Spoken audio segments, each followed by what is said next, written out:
서머나 교회의 사자에게 편지하라. 처음이며 마지막이요 죽었다가 살아나신 이가 이르시되 내가 환난과 궁핍을 알거니와 실상은 내가 부요한 자니라. 자칭 유대인이라 하는 자들의 비방을 알거니와 실상은 유대인이 아니요 사탄의 회당이라. 너는 장차 받을 고난을 두려워하지 말라. 볼지어다 마귀가 장차 너희 가운데 몇 사람을 옥에 던져 시험을 받게 하리니 너희가 10일 동안 환난을 받으리라. 내가 죽도록 충성하라. 그리하면 내가 생명의 관을 내게 주리라.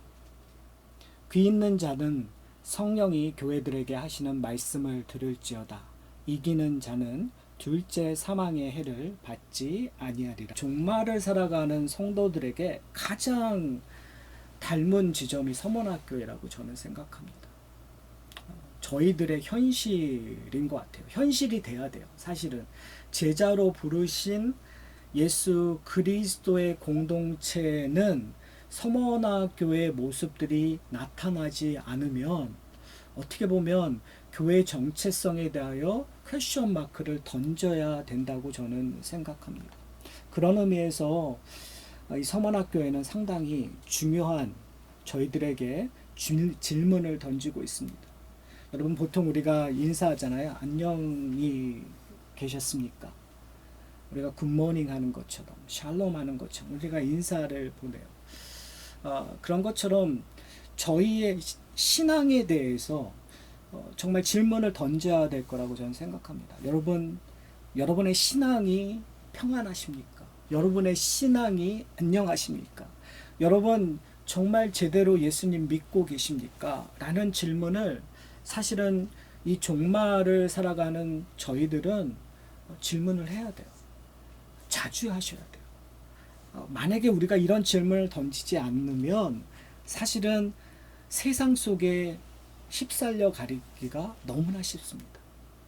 우리를 다시 한번 우리에게 다시 한번 경각심을 불어넣지 않으면 세상과 별 차이 없는 삶을 살아가는 모습을 쉽게 발견하게 됩니다.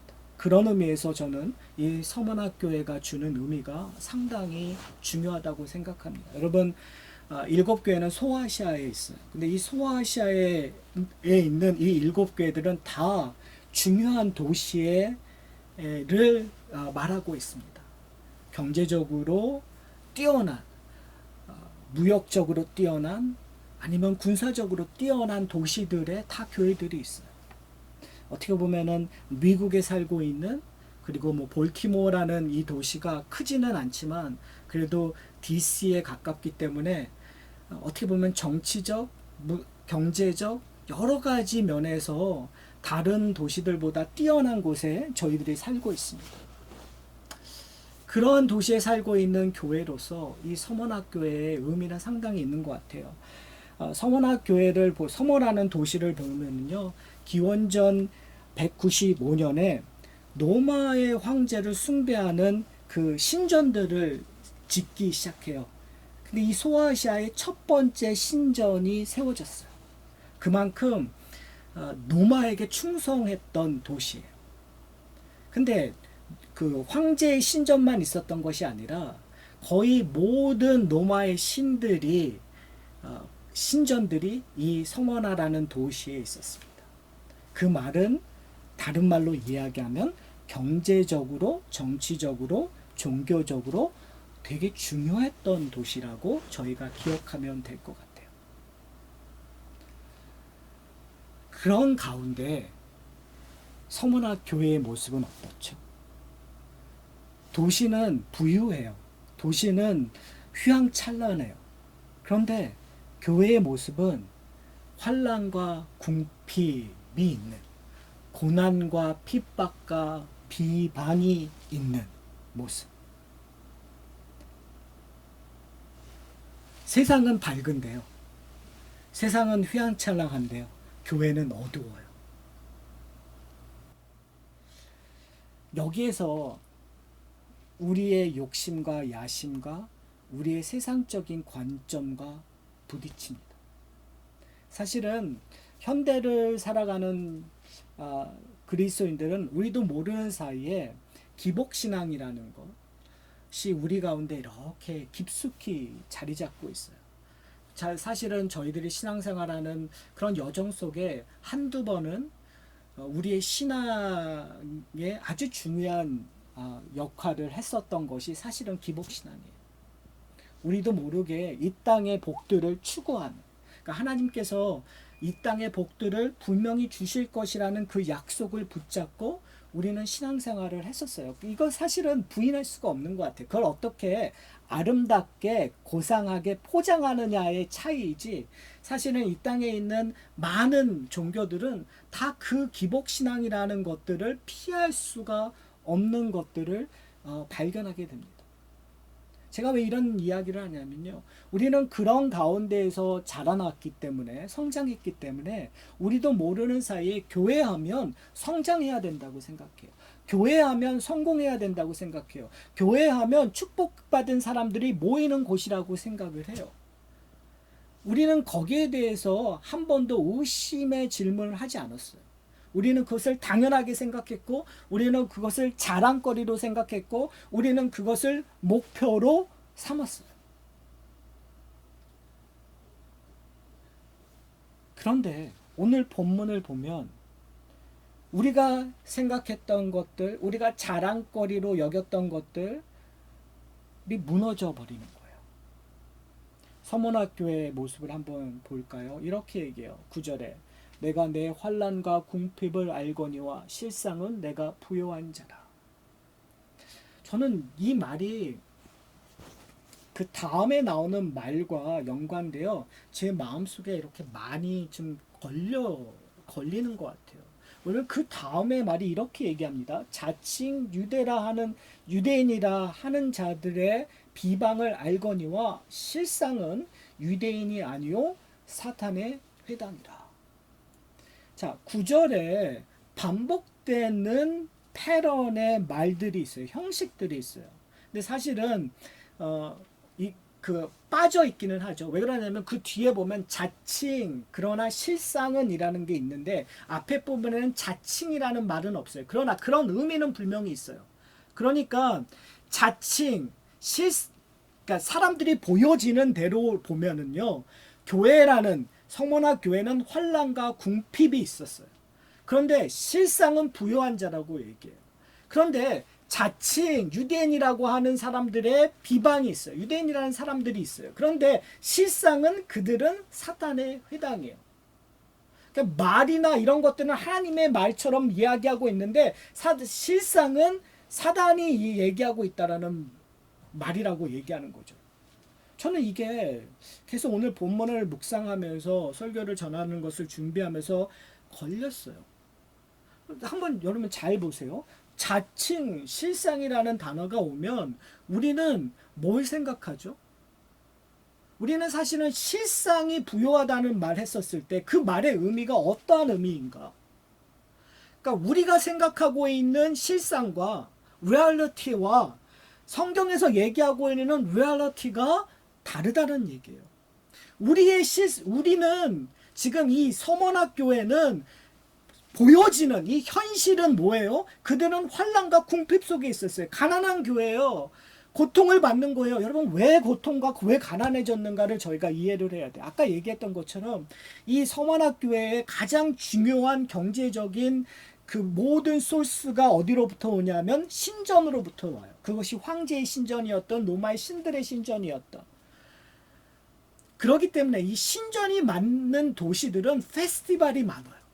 그러니까 축제들이 많은 거죠. 근데 이 축제들을 스폰서하는 내가 바로 길드라고 하는 노동조합들이에요. 노동조합들은 이 신전과 연결되지 않으면 안 돼요. 자기들의 부를 축적하고 그걸 유지하기 위해서. 그런데요, 이 당시의 기독교인들도 분명히 그 노동조합에 가입하고 있었겠죠. 그런데 기독교인이 된 다음서부터 하나님께서 말씀하시는 그 말씀에 근거할 때 문제가 생기기 시작하는 거예요. 하나님께서 뭐라고 얘기했죠? 나 외에 다른 신을 섬기지 말라. 로마의 황제의 신전에 가서 예배드리고 그 페스티벌에 내가 참여하는 것들이 문제되기 시작하는 거죠. 그래서 이 교회에 있는 사람들이 가난해질 수밖에 없는 이유들은 이 길드의 노동조합에서 탈퇴하기 때문에 그래요. 그러니까 원래서부터 가난했다라는 의미가 아니라요. 예수 믿은 다음에 가난해졌다라는 거예요. 왜요? 하나님을 섬기기 위해서. 이거 참 듣기는 좋은 말인데, 그렇죠? 성경을 읽고 하면은 아멘 아멘 하는데 실상 우리 이렇게 되고 싶지 않잖아요. 예수 믿고 가난해지는 거 여러분 원하세요? 참 힘든 거예요. 그렇죠? 그런데 지금 이 서문학교회를 우리가 보면서 우리가 좀 도전받아야 되는 부분들이 있는 것 같아요. 뭘 도전받느냐 하면 지금 현실은 궁핍한 거예요. 현실은 가난한 거예요. 뭐 때문에요? 하나님을 섬기기 위해서, 예수님을 섬기기 위해서, 예수님 섬기기 때문에 환난과 고난을 받는 거예요. 여러분, 여기 자칭 유대인들의 비방이라는 표현이 나왔잖아요. 왜 기독교가 초창기에 이렇게 로마로부터 그러니까 핍박을 받았냐면, 처음에는 유대교와 안에 있었던 하나의 분파로 정도로 여겼어요. 그때는 사실은 로마로부터 핍박을 받지 않았어요. 그런데 유대인들이 교회가 우리의 분파가 아닙니다 라고 하는 순간서부터 신흥 종교가 되기 때문에 로마로부터 핍박과 제재를 받기 시작을 했다는 거죠. 자, 핍박을 받는 존재가 된 거예요. 그것이 현실이에요. 그런데 지금 실상은 내가 부요한 자라고 얘기하는 거죠. 누가 얘기하는 걸까요? 여러분 한번 생각해 보세요. 이것을 읽고 있는 성원화 교인들이 우리는 부요하다고 얘기했었을까요? 저는 아닐 거라는 생각을 해요. 아마 이 편지를 서신서를 받으면서 되게 놀랬을 거라고 저는 생각해요. 이걸 누가 하냐면 8절에 이렇게 얘기해요. 서문학교의 사자에게 편지하라. 처음이며 마지막이며 죽었다 살아나신 이가 이르시되. 누가 편지를 쓰시는 분이죠? 처음이요 마지막이며 죽었다 살아난 이 누구예요? 예수 그리스도. 여러분, 우리 아이를 키우다 보면 이런 경우가 있어요. 보통 아이들 보고 귀엽다 하면 그 말의 의미가 참 묘할 때가 있어요. 정말 잘생겼다 보다 참 귀엽네요. 그 말은 이게 잘생긴 건지 못생긴 건지 애매모호하거나, 못생기지만 사실은 부모의 관계 때문에 못생겼다는 말은 못하고 그냥 귀여워요 할 때가 참 있잖아요. 여러분, 우리 자녀가 잘생기거나 뛰어나지 않다라는 걸 알아요. 그렇죠? 알 때 우리의 마음속에서는 그래 너 못생겼어. 그렇지만 사실은 부모의 눈으로는 어떻게 되는 거죠? 그 아이가 못생겼나요? 못생겼다고 보여지지가 않아요. 희한하게. 우리 아이보다 더 잘생긴 애들 보고도 쟤는 못생겼어 왜 저래 라고 혼자 느낄전정 자기 아들을 보고는 그래도 예쁘네, 잘생겼네, 이런 표현을 쓰거든요. 여러분, 오늘 본문이 그런 면이 분명히 있는 것 같아요. 근데 제가 항상 예라는 것이 불완전해요. 이 차원을 뛰어넘는 거예요. 사실은 실상은 현실은 가난하고 환난 속에 있는 거예요. 근데 예수님께서 얘기하는 거예요. 너희는 부요하다. 너희는 평안하다. 제가 조금 전에 드렸던 그 예와 지금 예수님께서 얘기하는 거의 차이점을 여러분이 아셔야 돼요. 그 차이점이 어디 있냐면 이 편지를 쓰시는 분에게 있기 때문에 그래요. 그분이 어떠한 분이라고요? 처음이며 마지막이신 분이라는 거예요. 죽었다 살아나신 분이기 때문에 그런 거예요. 제가 지금 약간의 설교하면서 답답함이 있어요. 왜 답답함이 있냐면 이걸 좀 더 잘 표현해야 되는데 잘 표현하고 있지 못한다라는 안타까움 때문에. 왜 그러냐면요. 여러분, 제가 제 아들을 예쁘다 잘생겼다 하는 건 그냥 제 주관적인 생각이에요. 그러나 예수님께서 내가 부유하다라는 것은 예수님의 주관적인 생각이 아니라고 지금 이 편지를 쓰시는 분이 얘기하는 거예요. 나는 처음이요 마지막이요. 무슨 말이에요? 이 모든 세계를 창조하신 내가 죽음을 이기시고 살아나신 이가 너를 부유하다고 얘기하는 거예요. 사랑하는 성도 여러분, 우리의 모습을 한번 보세요. 여러분의 모습이 좀 답답하세요? 여러분 뭔가 부족한 것 같으세요? 연약한 것 같으세요? 근데 예수님께서 얘기하는 거예요. 우리는 내 자신을 봤을 때 이게 부족해, 뭐가 부족해, 항상 자기의 약점, 결점, 부족함만 생각하고 있는데 예수님께서 그와 전혀 다른 얘기를 하는 거예요. 너는 내게 보배로다. 너는 왕같은 제사장이다. 내가 너로 말미암아 하나님의 큰 일을 이루겠다라는 놀라운 약속을 지금 주시고 계시는 거예요. 여러분, 뭐가 실상이라고요? 뭐가 리얼리티라고요? 이 변화가 우리 가운데 있어야 돼요.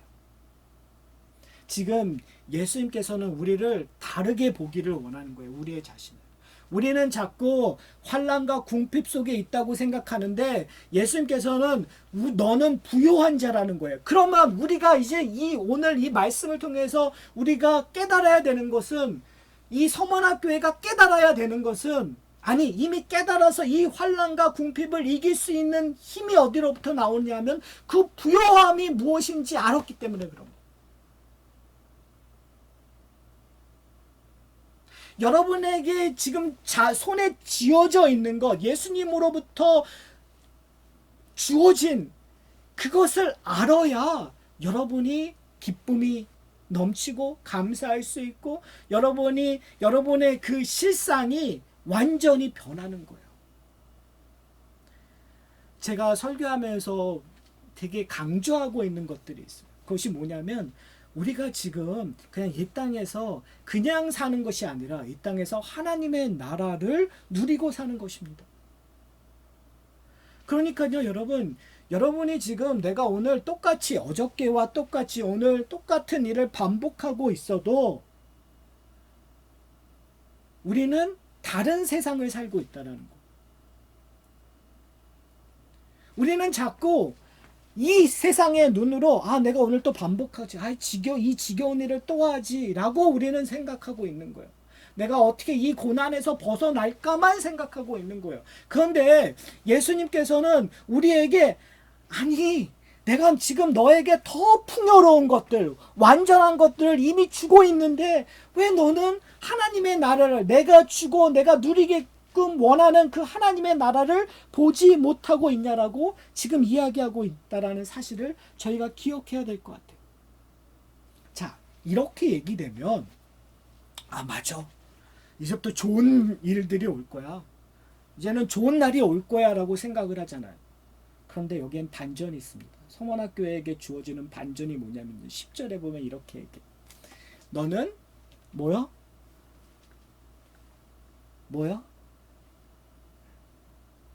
참 어렵죠. 이게 참 우리가 생각하는 원리 원칙은 너의 실상은 부요하다. 그러니까 너는 부요한 자로 행복한 자가 되어라. 행복을 누릴 거다.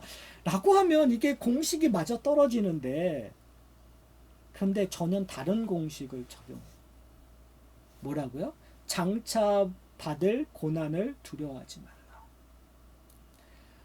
왜 우리가 그리스도인으로서 기복신앙에 빠져서 고난과 어려움이 왔었을 때 이렇게 쉽게 무너지냐면 바로 이 성경 구절을 읽지 않기 때문에 그래. 이 성경 구절을 기억하지 않기 때문에 그래. 우리는 그냥 기복신앙의 패런에 그대로 있어요. 예수 잘 믿으면 축복받는다. 그렇죠? 예수 잘 믿으면 축복받는다. 그럼 만약에 그 공식이 아니면 내가 축복받지 못하면 예수 잘못 믿으니까 어떻게 해야 돼? 더 예수 잘 믿도록 더 열심히 해야 되는 거죠. 근데 아무리 열심을 해도 복을 받지 못하고 있다면 우리가 질문해야 돼요. 우리가 생각하는 복이 무엇인가? 하나님이 생각하고 하나님이 우리에게 주시겠다고 약속하는 그 복이 아닐 수 있다라는 생각을 해야 되는 거겠죠. 그리고 하나님께서 약속하는 패런이 아닐 수 있다는 생각을 해야 되는 거겠죠. 그 이야기가 오늘 본문에 있는 거예요. 왜요? 부요한 자인데 어떤 일이 주어진다고요? 너희는 뭐가 앞에 있다고요? 장차 받을 고난이 있다고 얘기해요.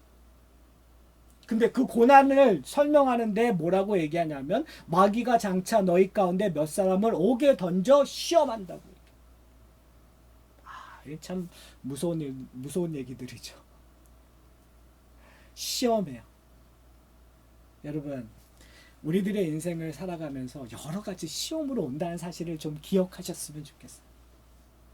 우리 인생 속에서 고난과 환난이 오는 건 당연한 거예요. 심지어 베드로전서에서 그렇게 얘기하잖아요. 너희가 원치 않는 너희의 잘못 때문에 오지 않는 예기치 않는 그런 고난도 온대요. 그런 모함도 온대요. 그런 협박도 온대요. 나는 잘했는데, 나는 충실했는데, 그런데 이상한 환난과 고난이 온대요. 근데 뭐라고 얘기냐면 그걸 이상하게 여기지 말라. 그럴 수 있다. 성도들에게는 그런 일들이 가능하다. 왜요? 고난 속에서 하나님께서 우리에게 얻어내고자 하는 이유와 목적이 있기 때문에요. 그냥 일어나는 것이 아니라, 의미 없이 주어지는 것이 아니라 의미가 있게 만들고야 마시겠다라는 거예요. 다른 말로 이야기하면 우리가 부요한 자라는 것을 깨닫게 하기 위함입니다. 다른 말로 얘기하면 내가 죽도록 충성하기를 원하기 때문이라는 거예요. 사랑하는 성도 여러분, 구약을 보면 이런 일들이 계속 반복되어 일어나는 것들을 알게 돼요. 다니엘서에 보면 다니엘과 세 친구들이 환난과 고난 속에 있어요. 정말 신실하게 하나님을 따랐는데 순간순간 어려움들이 와요. 그 어려움 속에서, 그 환난 속에서 결국 궁극적으로 얻어내고자 하는 것들이 뭐냐면 정말 죽도록 충성하는 것들을 하나님께서 보기를 원하시는 거예요. 그리고 그 죽도록 충성했었을 때 결과론적으로 어떠한 고백들이 나오냐면 너의 하나님이 참 하나님이라는 그 고백을 받아내신단 말이에요. 환난과 고난 속에서 결국은 풀무에 들어가게 되고 사자굴에 들어가게 돼요. 우리의 인생 속에서 그런 일들이 일어날 거예요. 풀무 안으로 들어가고 사자굴 안에 들어가는 일들이 어려워요. 죽음의 골짜기를 지나가는 것처럼 이제 다 망했구나. 내 인생 여기서 끝나는 거구나. 나에겐 아무 희망이 없구나라고 할 때가 와요. 여러분, 안 오는 거 아니에요. 예수 잘 믿으면 그런 일들이 안 오는 게 아니에요. 와요. 심지어 더 많이 올 수 있어요. 그런데 그때 우리의 고백이 그리 아니하실지라도 내가 주 여호와 하나님만 섬기겠다고 고백하며 풀무 안으로 들어갈 때 우리는 놀라운 경험을 하게 되는 거예요. 우리가 그렇게 아니하실지라도 고백하며 사자굴에 들어갔었을 때 놀라운 경험을 하게 하는 거예요. 사단의 회당들이, 마귀의 자식들이 우리를 고소고발했지만 하나님께서는 그 고발을 듣지 아니하시고 우리를 의롭다 여겨주시는 놀라운 것들을 경험할 거예요. 세상은 우리를 비방하고 세상은 우리를 조소하고 우리를 멸시하지만 우리는 다 망해 죽은 것처럼, 죽은 자처럼 누워있지만 결국은 예수 그리스도가 우리를 품으시고 우리를 살리셔서 하나님 앞에서 우리에게 의의 옷을 입히는 놀라운 은혜를 경험하게 될 거예요. 왜요? 왜 그럴까요? 바로 처음이요 마지막이신 이가 이 말을 하셨기 때문에 그래요. 죽었다 살아나신 이가 이런 말을 하셨기 때문에 그래요. 여러분, 이 서머나 하면 생각나는 사람이 있어요. 누군지 아세요? 요한의 제자인 폴리캅이에요. 여러분, 폴리캅이 그 유명한 예수님 때문에 순교하는, 화형에 불태워가는 그때 그는 찬양하며 하나님 앞에 영광을 돌렸어요. 그렇게 할 수 있었던 이유가 뭘까요? 그가 지금 고난받고 그가 지금 절망 속에 있지만 그는 뭘 받기 때문에요?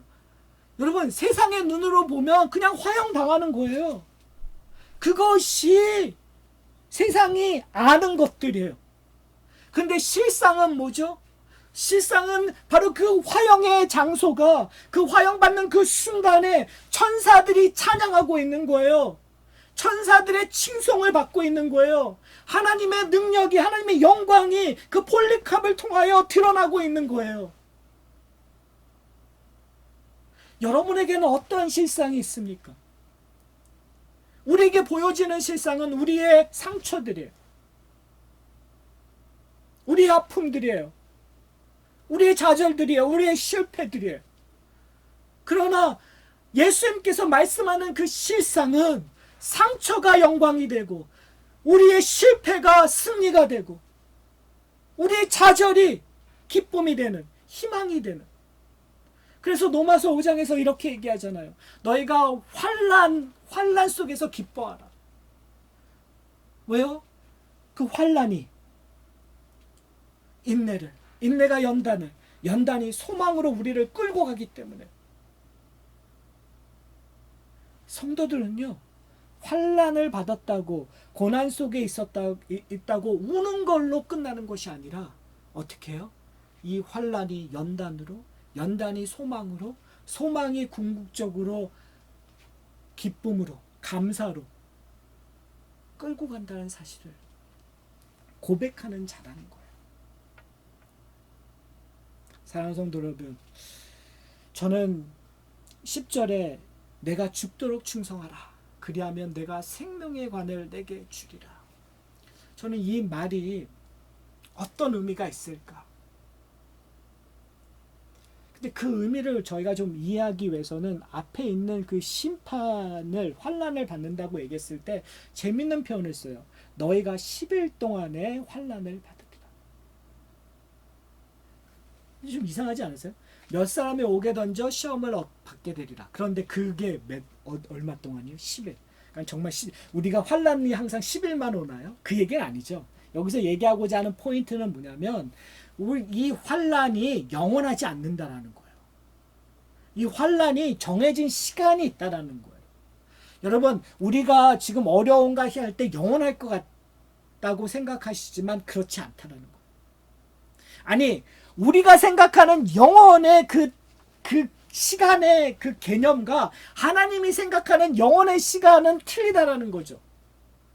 여러분, 시편 저자가 하나님 앞에 울부짖어요. 하나님, 불공평합니다. 어떻게 해요? 저 원수들은, 하나님을 그렇게 비방하고 하나님 앞에 대적했던 저 원수들은 이렇게도 잘 먹고 잘 삽니까? 죽을 때도 편안하게 죽습니다. 아니, 도대체 이게 어떻게 된 것입니까?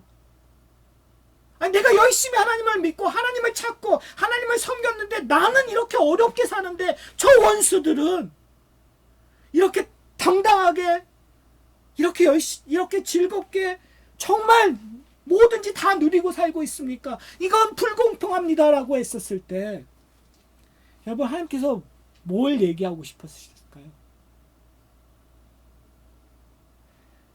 여러분, 우리가 생각하는 영혼은 하나님의 시간적인 개념에서는 찰나예요.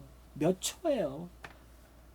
그런데 그 몇 초가 지난 다음에 그들이 영원할 것 같다고 생각하고 평안히 죽었다고 생각하는 그 죽음 다음에 영원이라는 것들이 기다리고 있는데 그 영원 속에서 그들은 어떻게 해요? 하나님의 보복을, 하나님의 심판을 받고 있다는 것을 이야기하고 계시는 거예요, 여러분. 그러기 때문에 오늘 본문에서 내가 죽도록 충성하라, 이 말 다음에 나오는 그리하면 내가 뭘 얻는다고요? 생명의 관을 얻는데요. 면류관이죠. 면류관처럼 영광의 관이 오는데 그것이 뭐라고요? 생명의 관. 에베소 교회에게는 뭘 주겠다고요? 생명나무의 열매를 주겠다고 얘기했잖아요. 똑같이 똑같이 뭘 얘기하고 있는데요? 영생을 얘기하고 있는 거예요. 내가 죽도록 충성하면, 근데 문제는 뭐냐면 우리가 죽도록 충성하지 못해요.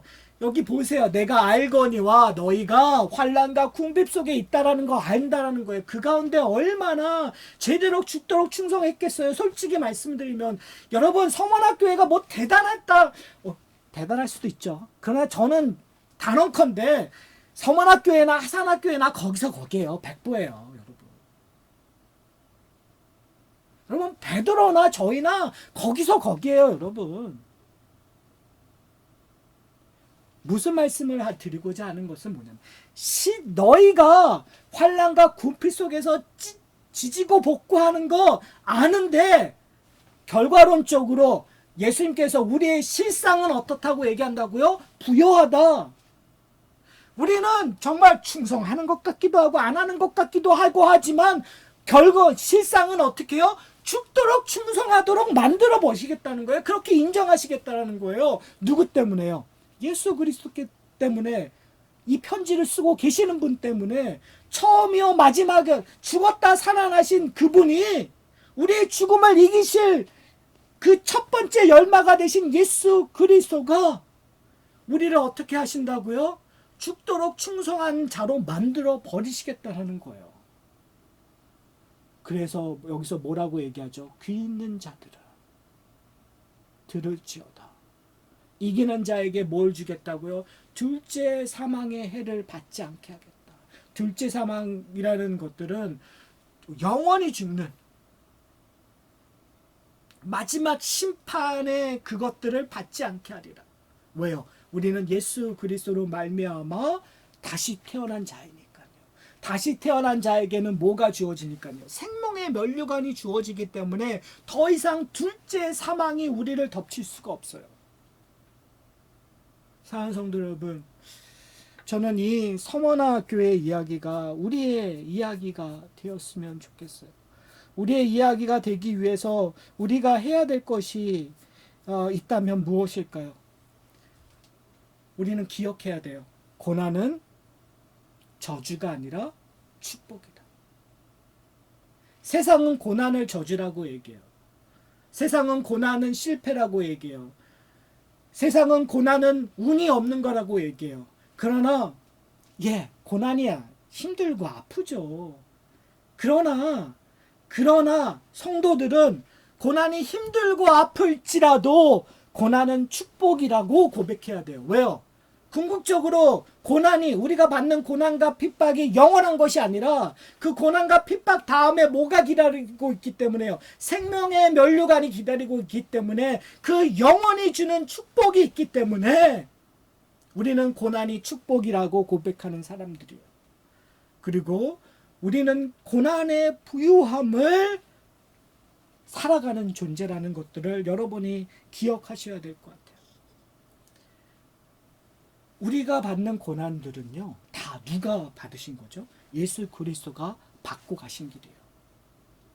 하나님이심에도 불구하고 이 땅에 오심으로 말미암아 우리가 받아야 되는 고난, 배고픔, 어려움, 관계의 문제성, 여러분, 우리만 관계가 이렇게 힘드나요? 아니요. 예수님은 자기하고 3년 동안 자기와 했던 사람들이 배신하고요, 예수님을 팔아버리고요, 예수님의 말을 듣지 않고요. 그러니까 그런 관계라는 것들, 여러분, 예수님의 관계성 속에서 이게 어떤 분은 이런 극단적인 표현을 하는데 저는 약간은 동의할 수 있는 것 같아요. 예수님처럼 인간관계에 실패한 사람이 어디 있겠어요? 그렇게 수많은 사람들이 예수님을 쫓아왔는데 정말 예수님이 십자가에 돌아가셨을 때 과연 몇 명이 남았죠? 그럼 여러분, 우리의 인간관계에 그렇게 문제될 거 없어요. 우리는 모든 사람하고 다 친구가 되고 모든 사람을 행복하게 하지 않으면 내가 뭔가 인간관계에서 실패한 사람처럼 느껴지고, 그것 때문에 좌절하고 절망하고 나를 학대하고. 그런데요, 예수님도 그것을 당하셨단 말이에요. 우리가 받을 고난을 미리 예수님께서 감당하신 거죠. 우리의 어려움들을 감당하시는 거예요, 예수님께서. 그렇기 때문에 그 예수님께서 뭐라고 얘기하냐면 너희는 부유한 자다. 다른 말로 얘기하면 지금 우리가 받고 있는 환난과 고난을 통해서 우리가 해야 될 목적이 생긴 거예요. 실상이 부유한 자처럼 우리가 경험할 수 있는 것. 내가 현실은 지금 이러한 모습 속에서 어떤 갈등 속에서 아니면 궁핍과 어려움 속에서 있지만 그것을 하나님의 나라로 다시 재해석해서 나는 부유한 자가 되는 거예요. 여러분 이런 얘기를 하니까 이건 뭐 내가 가난해야 이런 것들을 경험하나? 라고 또 생각하시는 분들이 있어요. 내가 무슨 관계가 좀 이렇게 어려워져야만 이런 것들을 경험하나? 아니요, 여러분. 여기서의 핵심은 뭐냐면요. 내가 갖고 있는 것보다 더 우월한 것들, 내가 지금 기쁨이라고 생각하는 것보다 더 우월한 기쁨이 있다는 걸 얘기하는 거예요. 내가 지금 별 불편함이 없는데 여러분이 만족하고 있다면 그걸로 만족하지 말라고 지금 얘기하는 거예요. 그것보다 더 월등히 뛰어난 부요함이 있다는 걸 얘기하는 거예요. 여러분 인생이 편하시고 아무런 불평불만이 없으세요? 너무나 좋은 거죠. 그러나 그걸로 만족하지 않으셨으면 좋겠어요. 왜요? 하나님께서 뭘 얘기하냐면 너희가 죽도록 충성하면 지금 너희가 복받은 걸로 생각하는 것보다 더 뛰어난 복을 줄 거니까 오로지 누구만 붙잡으라고요? 예수 그리스도만 의지하라고요. 너희가 지금 갖고 있는 걸로 만족하지 말고 너희가 갖고 있는 부로 만족하지 말고 그거에 종로를 타지 말고 너희가 지금 행복하고 있다고 생각하고 있는 너희 자녀 너희의 그 관계성 너희가 갖고 있는 건강 그걸로 만족하지 말고 더 뛰어나고 완전한 참 아버지이신 하나님으로 참 형제이신 우리 주가 몸으로 사신 교회를 통해서 그걸로 만족하라고 우리에게 요구하고 있는 거죠. 사랑하는 성도 여러분, 그래서 우리가 해야 될 것이 무엇이냐면 이제 우리는 그것을 나누는 공동체가 되어야 되는 거예요. 지금 7교회에게 편지 쓰는 이유는요. 저는 그것들을 나누라고 요구되는 거라고 생각을 합니다. 사탄이 시험하는 공동체 한번 생각해 보세요. 성도가 고난을 통해서 아파하는 공동체. 여러분 건강한 공동체는 뭐 하는 걸까요? 나눌 수밖에 없어요. 그렇잖아요. 누군가 시험을 당해서 어려울 때 공동체는 나누는 거예요. 같이 싸우는 거예요. 같이 힘을 내어서 싸우고 이겨내는 것. 그것이 성령이 원하시는 진리라는 사실을 저희가 기억했으면 좋겠습니다. 7년 전에 분명 저희는 이 설교를 들었습니다. 아마 그때는 이제 새로운 교회가 시작되어서 여러 가지 생각을 하면서 이 말씀을 저희가 접했을 거예요. 저는 여러분에게 질문하고 싶어요. 지난 7년 동안 우리는 무엇을 해왔습니까? 우리는 고난을 함께 나누며 그리스도의 부요함을 경험했습니까? 우리는 사탄의 시험에 우리가 함께 싸워 그리스도의 부요함을 경험했습니까? 어떨 때는 그럴 때도 있었고 어떨 때는 그러지 못할 때도 있었을 거라고 저는 생각합니다.